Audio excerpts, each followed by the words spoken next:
बिस्मिल्लाहिर्रहमानिर्रहीम। अल्हम्दुलिल्लाहि रब्बिल आलमीन वलाक़िबातुल लिल-मुत्तक़ीन वस्सलातु वस्सलामु अला सय्यिदिल अंबिया वल मुरसलीन व ख़ातमुन नबिय्यीन। अस्सलामु अलैकुम व रहमतुल्लाहि व बरकातुहू। नाज़रीन, मैं हूँ आपका मेज़बान मक़सूद साजिद, इस वक्त की चंद अहम ख़बरों के साथ। नाज़रीन, एक सवाल के जवाब में MNA और मशहूर कानूनदान सरदार अब्दुल लतीफ़ खोसा साहब ने कहा है कि PTI का मैंडेट चोरी किया गया है। हम अपना मैंडेट वापस लाने के लिए हर फोरम पर जाएंगे, जिसके लिए हमने 350 पिटीशंस मुख्तलिफ फोरम पर दायर कर रखी हैं। नाज़रीन, मुल्क भर में आम इंतखाबात के बाद हुकूमत साजी का अमल शुरू हो चुका है। पंजाब असम्बली में आज हुकूमती इत्तेहाद के 215 और सुन्नी इत्तेहाद कौंसिल के 97 अरकान असम्बली ने बतौर रुकन पंजाब असम्बली हल्फ उठा लिया है। दूसरी तरफ समाजी राब्तों की वेबसाइट एक्स ट्विटर पर तहरीक इंसाफ के हमायत याफ्ता आज़ाद उम्मीदवारों के किसी जमात में शामिल न होने के हवाले से नई बहस छिड़ गई है। याद रहे कि गुलाम मोहम्मद लाली और मियां अज़हर ने तहरीक इंसाफ की हमायत से इंतखाब लड़ा है और दोनों कामयाब हुए हैं।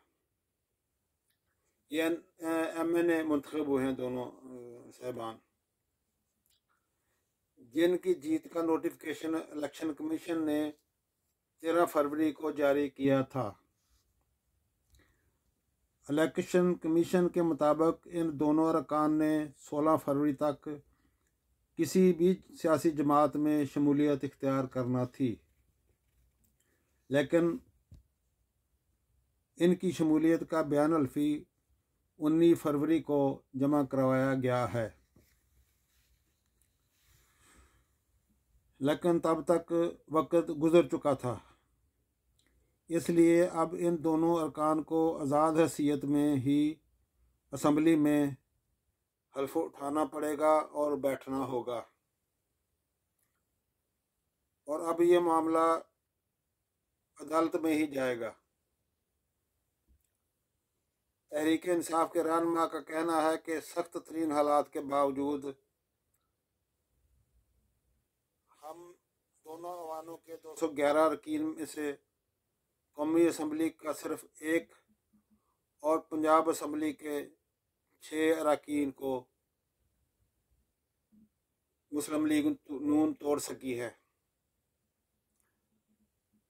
इन्होंने कहा कि जितनी भी भागदौड़ इन्होंने की है, कोशिश की है, हमारे मेंबरान में कौमी असम्बली का एक आदमी और सूबाई असम्बली पंजाब के 6 अरकान तोड़े हैं उन्होंने कहा है कि हमारे मैंडेट पर शब खून लोटों के ज़रिए नहीं बल्कि कौमी असम्बली की 80 और सूबाई असम्बली की 102 नशिस्तों पर फार्म 47 के झूठ से डाला गया है।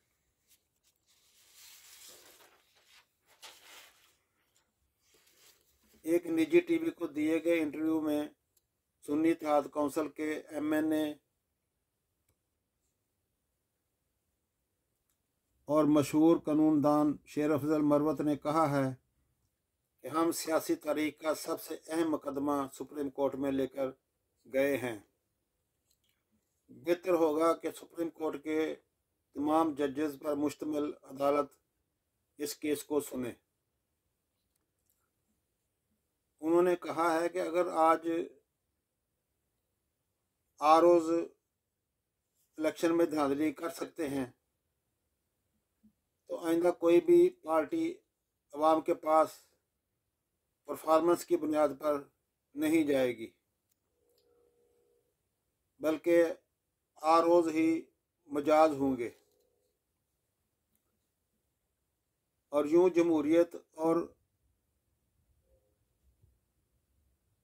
जमहूरियत मदफून हो जाएगी, हमेशा के लिए मदफून हो जाएगी।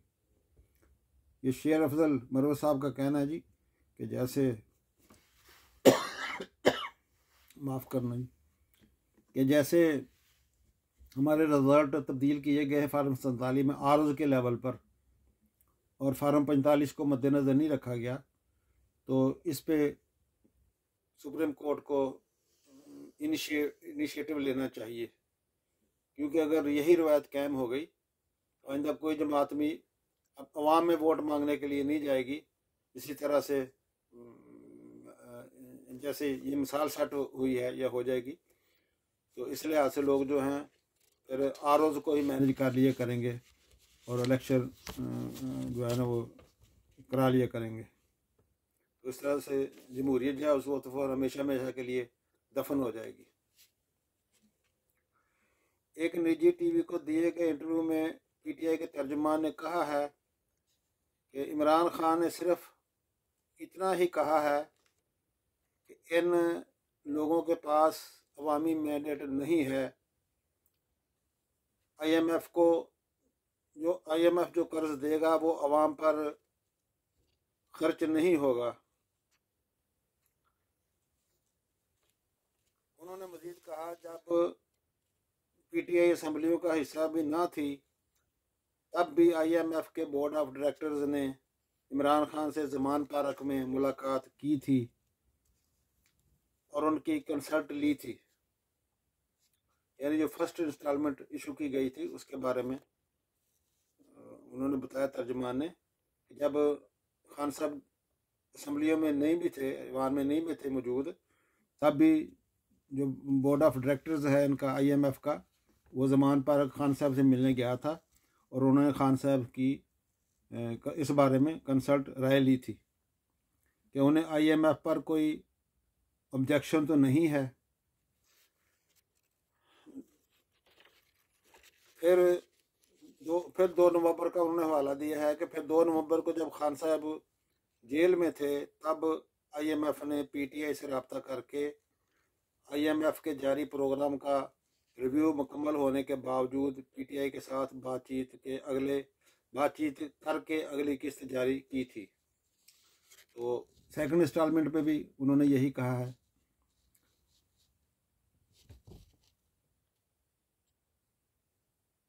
उन्होंने कहा कि जब निगरान वजीर ख़जाना मोरक्को आईएमएफ के सेशन में गई थी तो वहाँ आईएमएफ की एमडी ने उनसे 2 सवाल किए थे कि नंबर 1 सवाल था कि इलेक्शन कब हो रहे हैं, और दूसरा सवाल था कि पीटीआई इसी इलेक्शन में होगी कि नहीं होगी, यानी पार्टिसिपेट करेगी, हिस्सा लेगी कि नहीं लेगी। उन्होंने मजीद कहा कि आईएमएफ प्रोग्राम 3 हिस्सों में था। पहला हिस्सा पीडीएम, दूसरा निगरान गवर्नमेंट और तीसरा आने वाली हुकूमत के लिए। पीटीआई का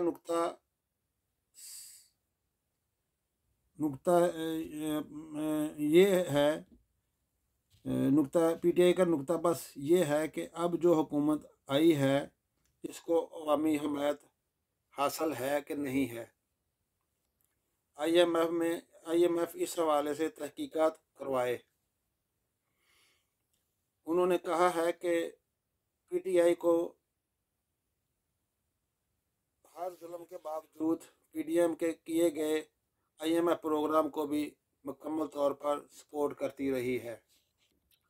इन्होंने कहा है कि पीटीआई पर जो भी जुल्म हो गए हैं इसके बावजूद गवर्नमेंट के जो आईएमएफ के प्रोग्राम थे उनको पीटीआई सपोर्ट करती चली आ रही है। लिहाजा गद्दारी के सर्टिफिकेट बांटने वालों का चूरन अब नहीं बिकने वाला।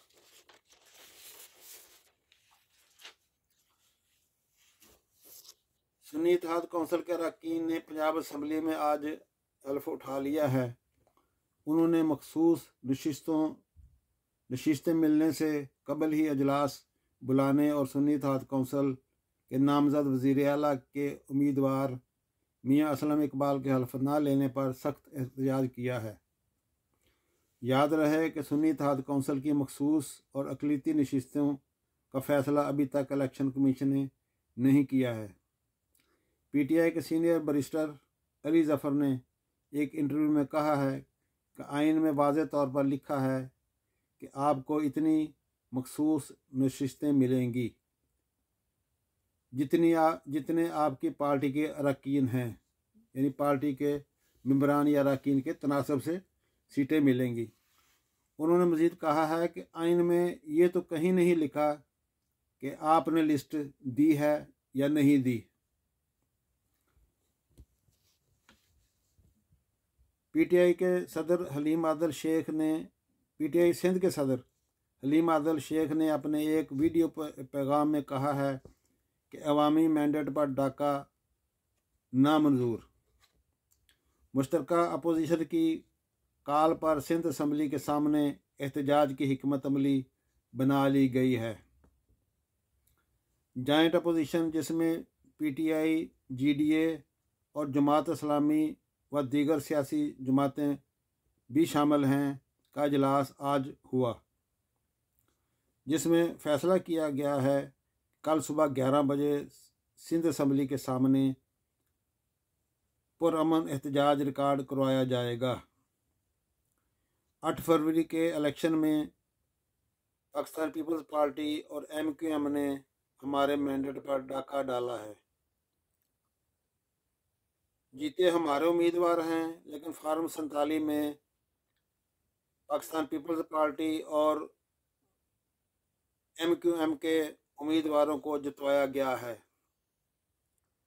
अवाम से भी उन्होंने अपील की है कि सब मैंडेट चोरी के ख़िलाफ़ निकलें और एहतजाज करें।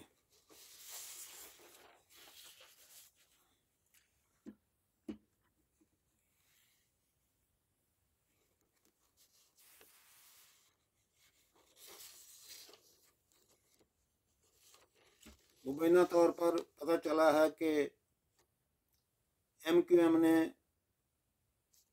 भी मुतालबा किया है कि दूसरी सियासी जमातों की तरह हमारे साथ भी पाकिस्तान मुस्लिम लीग नवाज पावर शेयरिंग का फार्मूला तय करे।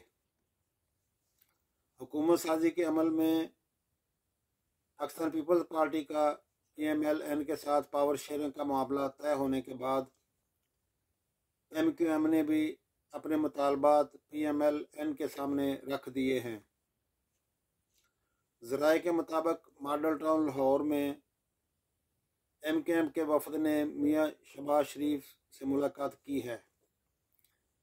MQM में मुतालबा किया है कि पाकिस्तान मुस्लिम लीग नून उनके साथ भी पावर शेयरिंग का फार्मूला तय करे।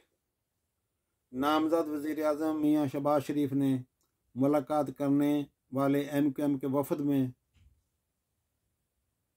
गवर्नर सिंध कामरान टसूरी, डॉक्टर फ़ारूक सत्तार और मुस्तफ़ा कमाल शामिल थे, जबकि मियाँ शहबाज शरीफ के साथ साबिक़ वज़ीर ख़जाना व सेनेटर इसहाक़ डार, साबिक़ स्पीकर कौमी असम्बली सरदार अय्याज सादिक, ख्वाजा साद रफ़ीक, आज़म नज़ीर तारड़, राना सनाउल्लाह, राना मशहूद और अताउल्लाह तारड़ शामिल थे। ज़राए का कहना है कि MQM के वफद की नामज़द वज़ीर से मुलाकात में कोई फ़ैसला फ़ाइनल नहीं हो सका, लेकिन ये तय पाया है कि मौजूदा हालात के मुताबिक फ़िलहाल मिलकर चलना चाहिए। जबकि MQM का मुतालबा है कि दूसरी सियासी जमातों की तरह हमारे साथ भी पावर शेयरिंग का फार्मूला तय होना चाहिए। ज़राए के मुताबिक MQM का मौक़िफ़ है कि आम इंतखाबात के बाद हमारे पास 17 मेंबरान कौमी असम्बली हैं, उसके मुताबिक ही हमें हुकूमत में हिस्सा मिलना चाहिए और हमें वाज़े तौर पर बताया जाए कि आइंदा बनने वाली हुकूमत में हमारी पोजीशन क्या होगी। नाज़रीन, अगर आपको मेरी वीडियो अच्छी लगे तो इसको बराए मेहरबानी सब्सक्राइब कर देना और अपने कीमती फीडबैक से भी आगाह करें। नाज़रीन, दुआ है कि अल्लाह ताला